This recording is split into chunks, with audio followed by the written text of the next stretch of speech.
Merci à Instant Gaming qui sponsorise cette vidéo. Instant Gaming est un site de clés en ligne où vous pouvez acheter des jeux moins chers, c'est le site que j'utilise afin d'avoir de grosses réductions. Actuellement, il y a un concours dans le lien dans la description où vous pouvez tenter de gagner le jeu de votre choix. Marquez juste votre jeu et cliquez sur participer. Allez, bon courage à tous et bonne vidéo. Avec la redéfinition du personnage de Venom depuis l'agent Venom et plus récemment dans le run de Donny Cates en le transformant totalement en anti-héros voire même en héros, Carnage est désormais le symbiote maléfique. Il est même plus que ça, il est l'incarnation du meurtre et du mal. Alors effectivement il a été pensé comme étant un Venom maléfique, n'ayant pas le sens de l'honneur de Brock et s'inspirant par certains aspects du Joker. Son hôte Cletus Cassidy est carrément un tueur en série. Carnage n'existe que pour le meurtre, d'où sa couleur rouge. Toute sa vie tourne autour de ça. Carnage baigne dans le sang depuis qu'il existe. Laissez-moi donc vous présenter ses pires crimes afin de mieux connaître ce symbiote macabre. Je précise juste qu'il n'y a pas d'ordre d'importance dans les faits présentés, il s'agit plus d'une énumération que d'un top.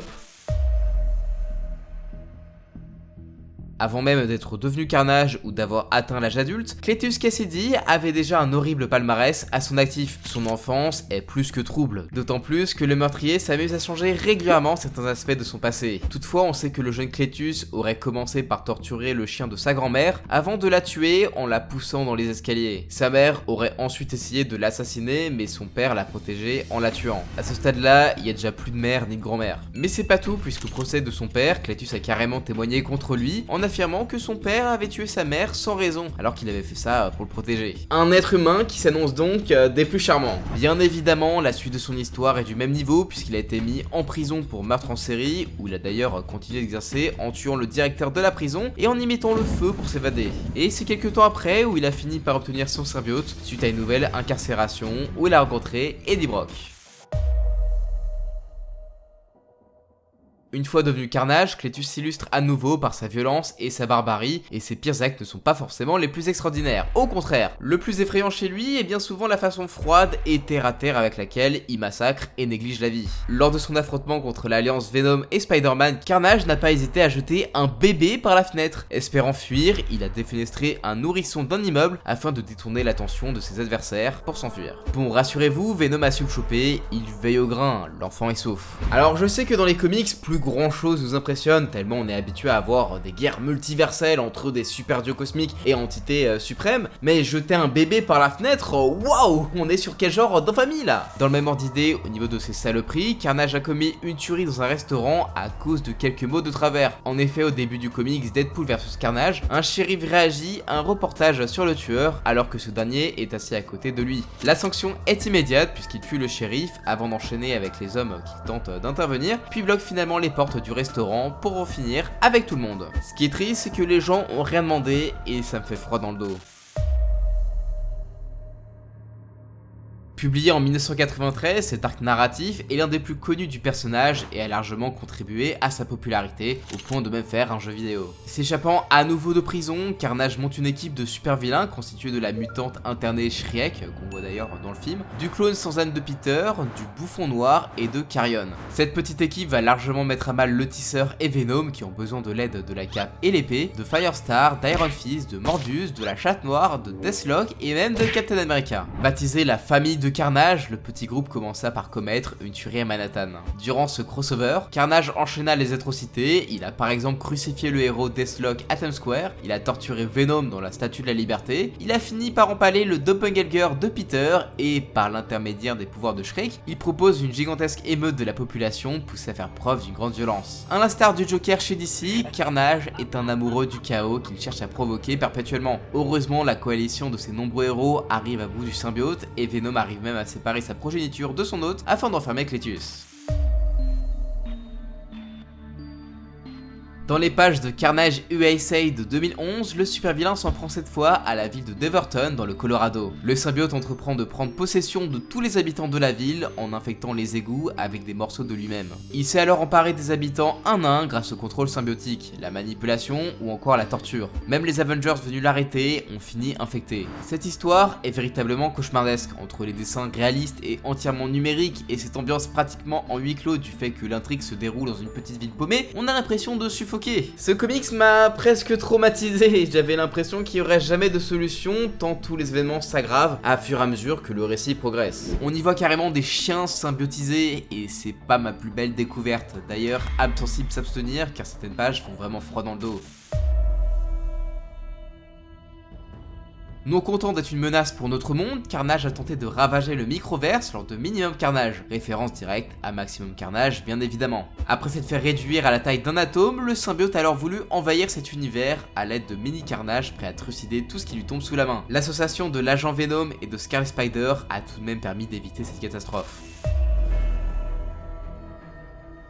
Cette fois, il s'agit d'une atrocité commise dans un univers alternatif, celui où May Parker, la fille de Peter et MJ, est devenue Spider-Girl, et d'ailleurs, Peter et MJ ont eu un autre enfant, le petit Ben Parker Jr. Et devinez quoi, le vilain a pris possession du petit, donnant vie à Kid Carnage. Une véritable tannée qui n'a pas rendu le combat facile, puisqu'il était difficile de pas blesser l'hôte du symbiote en l'affrontant. Heureusement, May a fini par trouver une solution afin de détruire le parasite, ce qui a malheureusement rendu son fils pratiquement sourd. Sérieusement, ce symbiote a un véritable problème avec les enfants.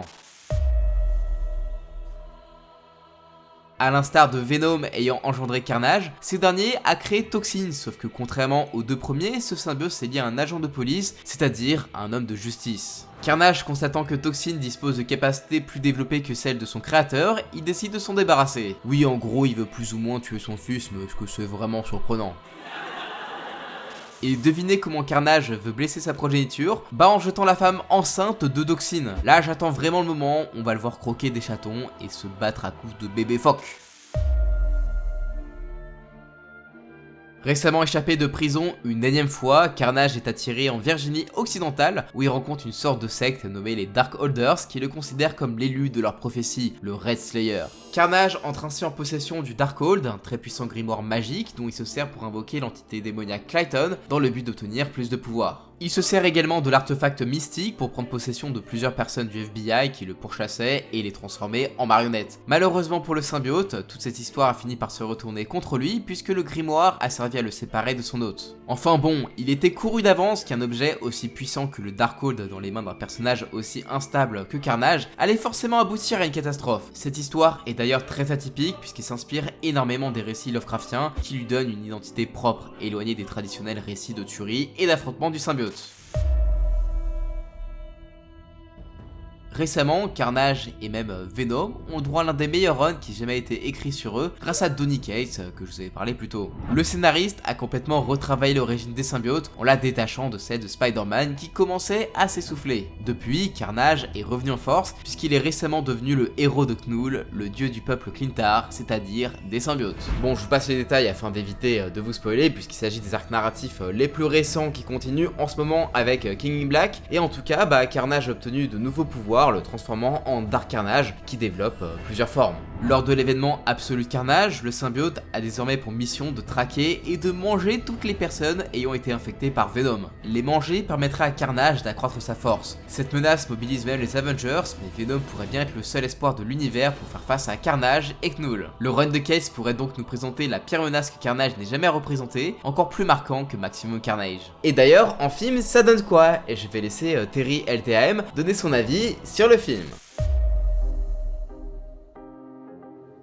Ouais, merci Alcor. Yo les gens, j'espère que vous allez bien, j'espère que vous êtes confortablement installés dans le bien-être de vous-même parce que c'est important. Moi c'est Terry LTM et j'ai vu le film Venom de Let There Be Carnage et je dois dire que je l'ai trouvé franchement sympa. Je pense qu'on peut tous s'accorder pour dire que le film est trop court, mais globalement tu passes un bon moment. Maintenant la question c'est de savoir est-ce que le personnage de Carnage dans le film est aussi bien que dans les comics? J'ai envie de dire oui et non. D'un côté, il est aussi bien parce qu'on retrouve le côté sanguinaire et en même temps, on a la véritable origin story de Cletus Kasady. Mais d'un autre côté, je pense qu'il y avait une possibilité d'aller encore plus loin dans le côté psychopathe de l'homme. Il faut comprendre un truc, c'est que dans les films, il y a une nécessité de faire en sorte que l'on puisse s'identifier aux méchants. Ce qui fait que parfois on a besoin de donner des raisons aux méchants d'être méchants. Ce qui n'est pas forcément le cas dans les comics. Même si dans les comics on a ces petits points qui nous permettent de comprendre un petit peu une sorte d'humanité chez Cletus Kasady, j'ai l'impression que dans le film, ils l'ont rendu peut-être un petit peu trop humain. trop attachant. Ce qui finalement le rend intéressant, mais peut-être un petit peu trop sympa. Alors que normalement, quand tu es en train de lire un comics de Carnage, tu es en train de te dire « Wow, qui a écrit ça et il faut interner cette personne de suite ». J'ai un petit peu l'impression qu'on avait du Carnage, mais dans une version un petit peu light, une version édulcorée. Ce qui est dommage, mais un petit peu cohérent quand on voit ce que Sony essaie de faire avec justement tout cet univers autour de Spider-Man. C'est d'autant plus surprenant quand on sait que c'est Andy Serkis qui a réalisé le film, et que Andy Serkis lui-même, qui a interprété des méchants comme Gollum, qui a interprété César dans La planète des singes, c'est quelqu'un qui a une volonté d'apporter une certaine profondeur au personnage qu'il incarne ou qu'il met en image, mais j'ai toujours eu l'impression qu'il avait cette facilité à aller explorer un petit peu ce qui se passait dans la tête des méchants. Là, j'ai l'impression qu'on est avec la surface, et je suis pas sûr qu'on aura l'opportunité d'aller plus loin.